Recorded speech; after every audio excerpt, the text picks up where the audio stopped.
প্রথমত তারেক জিয়ার 31 দফা দাবি আজকের এই দিনে আমরা ঐক্যবদ্ধ হয়ে ওয়াদা করছি যে আমরা বাস্তবায়ন করবই করব।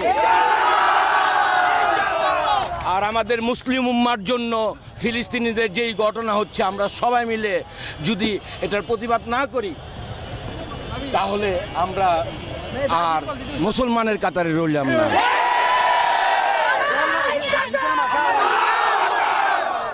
আমার নারায়ণগঞ্জবাসী, আমি যদি আমার নারায়ণগঞ্জবাসী আমার শরীরের চামড়াদা জুতা বানাই দেয়, আমি নারায়ণগঞ্জবাসী ঋণ কখনো শোধ করতে পারবো না। আমরা রাজনৈতিকভাবে যে এই ধরনের হ্যাঁ প্রতিপন্ন হয়েছি শেখ হাসিনা গভর্নমেন্টের দ্বারা, আমাদের নেক্সট জেনারেশন এই ধরনের সম্মুখীন যেন না হয়, এই জন্য আমরা সর্বোচ্চ সব ধরনের ভূমিকা রাখবো। আমি যদি এখানে শুয়ে পড়তে পারতাম তারপরে আমি বলতে পারতাম হ্যাঁ, এই অনুভূতি আমি এখন গিয়ে আমার মার হাতে ভাত খাবো, এটাই আমার সবচেয়ে অনুভূতি। সর্বমূল্যে এই প্রশাসন, আগামী দিনে এই প্রশাসন থাকবে। আমরা এই প্রশাসনকে সহযোগিতা করে একটি নতুন প্রশাসনের মাধ্যমে মানবতার ভিত্তিতে সব কিছু রক্ষা করব।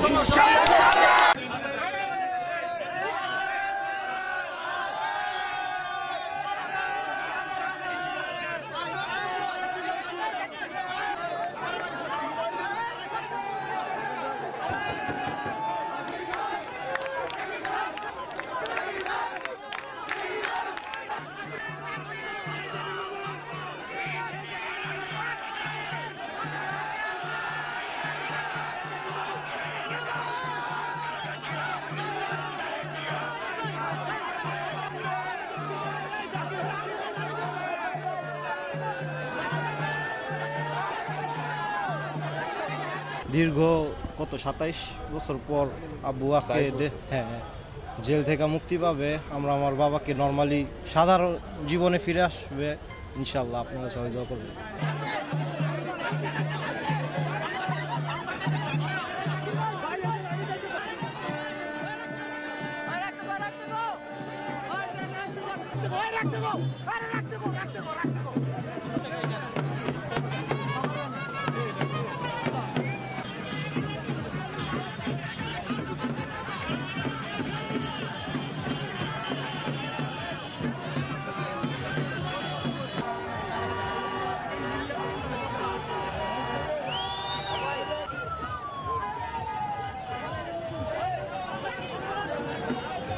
আজকে আমরা অনেক আনন্দিত এবং উচ্ছ্বসিত।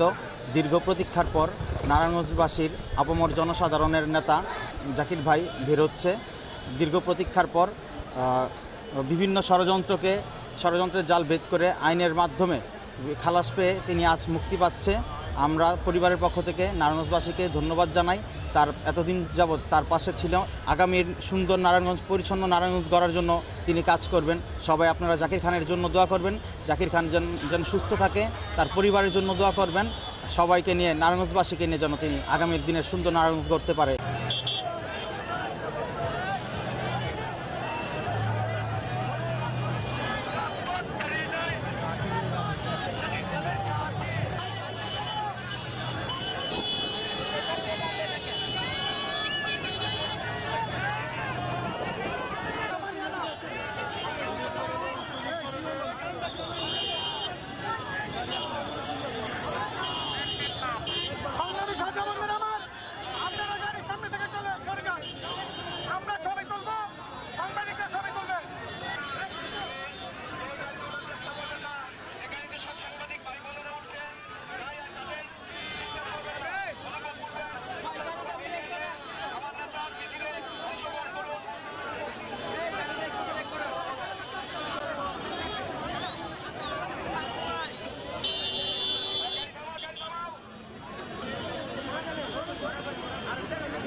ওনার নামে মোট 33টা মামলা ছিল, উনি সবগুলি মামলা থেকে খালাস পেয়েছেন। আজকে সর্বশেষ যে 97 সালের একটা চাঁদাবাজির মামলা ছিল, ওই মামলাটা থেকে আজকে মুক্ত হয়ে ওনার নামে আর কোনো মামলা মোকদ্দমা নেই। উনি সকল মামলা থেকে মুক্তি পেয়েছে এবং সকল মিথ্যে মামলা থেকে, উনি ষড়যন্ত্রমূলক মামলা থেকে মুক্তি পেয়েছে।